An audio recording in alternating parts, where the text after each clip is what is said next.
मैं यहाँ पर संविधान की अच्छाइयाँ गिनाने नहीं जाऊंगा, क्योंकि मुझे लगता है कि संविधान कितना भी अच्छा क्यों ना हो, वो अंततः बुरा साबित होगा अगर उसे इस्तेमाल में लाने वाले लोग बुरे होंगे। और संविधान कितना भी बुरा क्यों ना हो, वो अंततः अच्छा साबित होगा अगर उसे इस्तेमाल में लाने वाले लोग अच्छे होंगे। इसलिए जनता और उसके राजनीतिक दलों की भूमिका को संदर्भ में लाए बिना संविधान पर कोई भी निर्णय देना या कोई भी टिप्पणी करना मेरे विचार में व्यर्थ होगा। दिन 7 फरवरी 2024 भारतीय इतिहास में ये दिन एक अध्याय के रूप में याद रखा जाएगा। एक कल्पना जो 1948 में शुरू हुई, उसे उत्तर के एक राज्य द्वारा 2024 में साकार किया गया।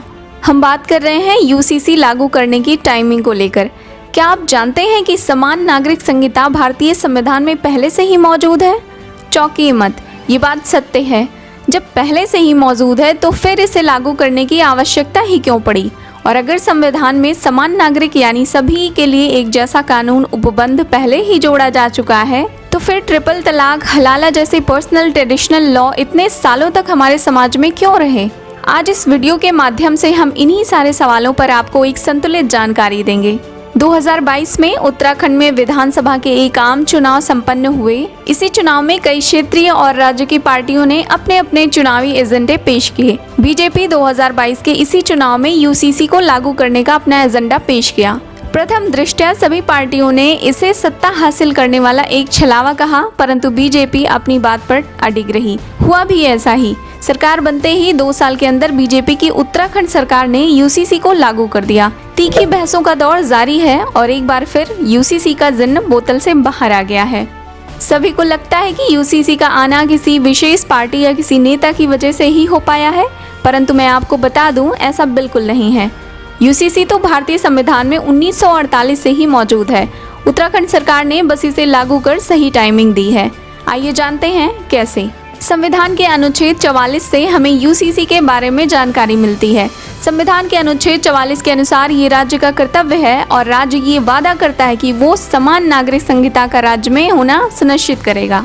आर्टिकल 44 को संविधान सभा द्वारा 23 नवंबर 1948 को अपनाया गया। हालांकि ये सफर इतना आसान नहीं था। मसौदा समिति के कई सदस्य ना तो समान नागरिक संहिता के पक्ष में थे और न ऐसे किसी कानून के पक्ष में जो धार्मिक और निजी अधिकारों की अवहेलना करते हों। उस समय के सदस्यों की नोकझोंक और लंबे समय तक चले आपसी संवाद ने इस प्रावधान की भूमिका को अंकित किया था। अगर इतिहास पर नजर डालें तो यूसीसी जैसे किसी कानून को संविधान में शामिल करने की पहल पहली बार मोहम्मद इस्माइल खान ने की थी। मोहम्मद इस्माइल खान ऐसे पहले शख्स थे जिन्होंने पहली बार इस मुद्दे पर अपनी बात रखी। Mohammad Ismail Khan all India Muslim, जो पहले मुस्लिम लीग के नाम से जानी जाती थी, के असेंबली के सदस्य थे। उन्होंने आर्टिकल 35, जो अब आर्टिकल 44 के नाम से जाना जाता है, को संविधान में सशर्त जोड़ने के लिए अपनी सहमति जताई थी। उनका ये भी मानना था कि इस कानून का अनुपालन ऐसे किया जाना चाहिए जिससे किसी को अपने निजी कानून या यूं कहें पर्सनल लॉ को छोड़ने के लिए बाध्य ना होना पड़े।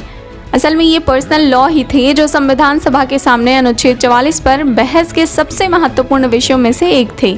सभी धर्मों, जातियों और समूहों की असमान अवधारणा पर किसी ऐसे कानून को लागू करना जो सभी पर एक बराबर लागू होता हो, उस समय के समाज के लिए घातक साबित हो सकता था। दूसरी तरफ ये था कि अगर निजी कानूनों को संरक्षण देकर ऐसे कानून को लागू भी कर दिया जाए तो इसका क्या औचित्य होगा। इन्हीं चिंताओं को रेखांकित करते हुए संविधान सभा हल की तलाश में लगी रही। मोहम्मद इस्माइल खान की बातों को बल तब मिला जब संविधान सभा के दूसरे सदस्य पोकर साहिब बहादुर ने इस्माइल की बात को आगे बढ़ाते हुए कहा कि अगर संविधान सभा जैसी संस्था धार्मिक अधिकारों और सामाजिक प्रथाओं में हस्तक्षेप करती है तो ये समाज पर अत्याचार होगा। पोकर के रुख से ये स्पष्ट हो गया कि पोकर भी इसके समर्थन में नहीं थे। यहाँ से संविधान सभा के सामने 2 रास्ते थे। पहला, या तो ऐसा कानून बनाया जाए जिससे किसी भी वर्ग के निजी कानून या उसके रीति रिवाजों पर चोट ना लगे, या फिर किसी ऐसे कानून का निर्माण हो जो सभी तरह के विरोधाभास को खत्म करते हुए देश के हर नागरिक पर समान रूप से लागू हो। संविधान सभा की दुविधा तब और बढ़ गई जब एआईएमसी के एक अन्य सदस्य नजरुद्दीन अहमद ने अपनी मांग को आगे बढ़ाते हुए यूसीसी की व्याख्या करके एक वर्णात्मक कानून की मांग कर डाली। नजरुद्दीन ऐसा मानते थे कि अगर यूसीसी को विस्तृत में लाया जाए जिसके हर प्रोविजन वर्णात्मक रूप में हो तो वो इस कानून को समर्थन देने के लिए तैयार है। अहमद इसके बिल्कुल पक्षकार नहीं थे कि संविधान में ऐसा कोई भी प्रोविजन हो जो भारत राज्य में चुनी गई सरकार द्वारा नागरिक स्वतंत्रता पर बनाए गए कानूनों को चुनौती देता हो और इसका अतिक्रमण करता हो। अहमद ने इसके पक्ष में बहुत सारे तर्क दिए।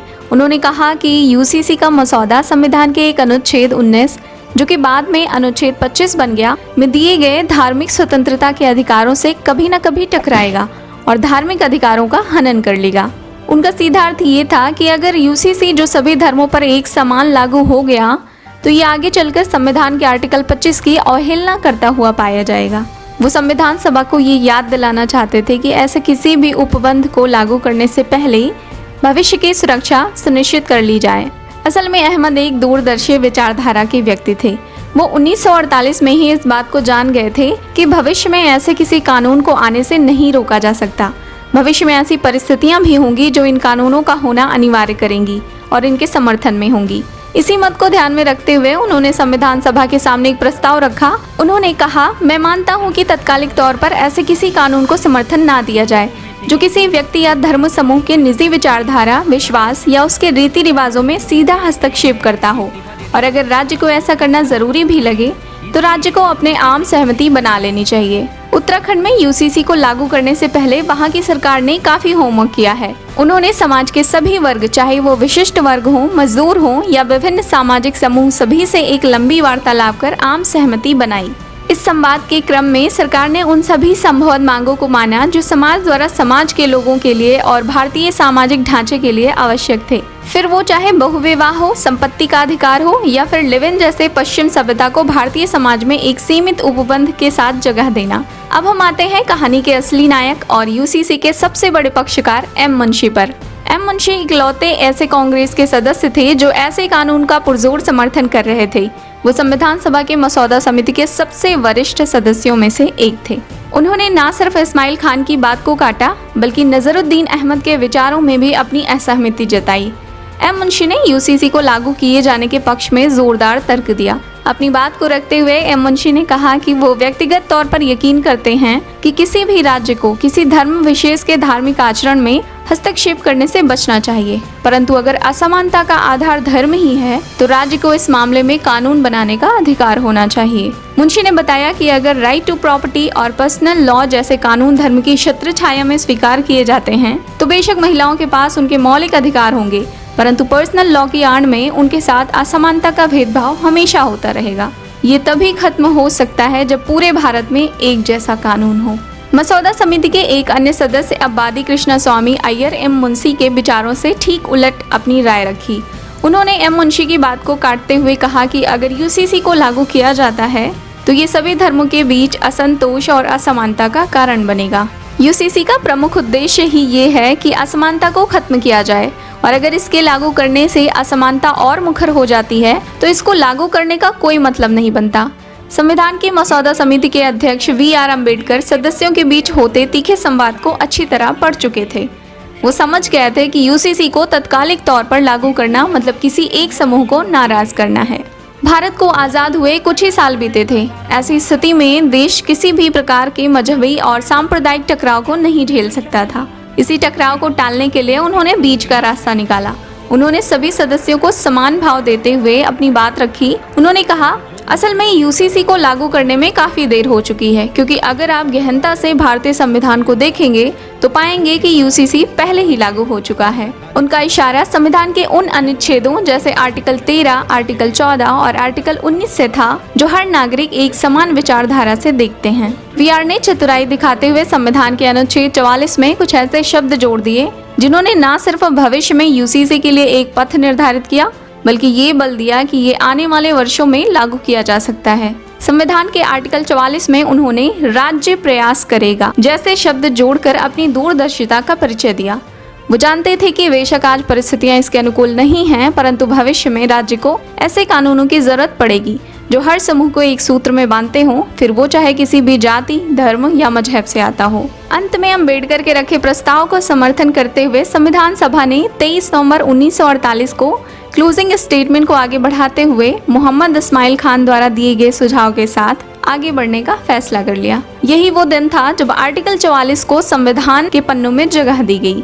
अब कल्पना कीजिए, राज्य प्रयास करेगा जैसे शब्द अगर संविधान में ना होते तो क्या उत्तराखंड सरकार समान नागरिक संहिता लागू कर पाती? सत्य कहें तो बिल्कुल भी नहीं, क्योंकि धार्मिक स्वतंत्रता और पर्सनल लॉ जैसे कानून यूसीसी के पांव में हमेशा एक बेड़ी बनकर जकड़े रहते और यूसीसी समय के चक्र के आगे दम तोड़ देता। ये जानकारी आपको कैसी लगी हमें जरूर लिखें। जाते जाते हमारे चैनल को सब्सक्राइब करना ना भूलें। आपका किया एक सब्सक्राइब भारत के इतिहास को पुनर्जीवित करने में हमारा मनोबल बढ़ाएगा। धन्यवाद। जय हिंद, जय भारत।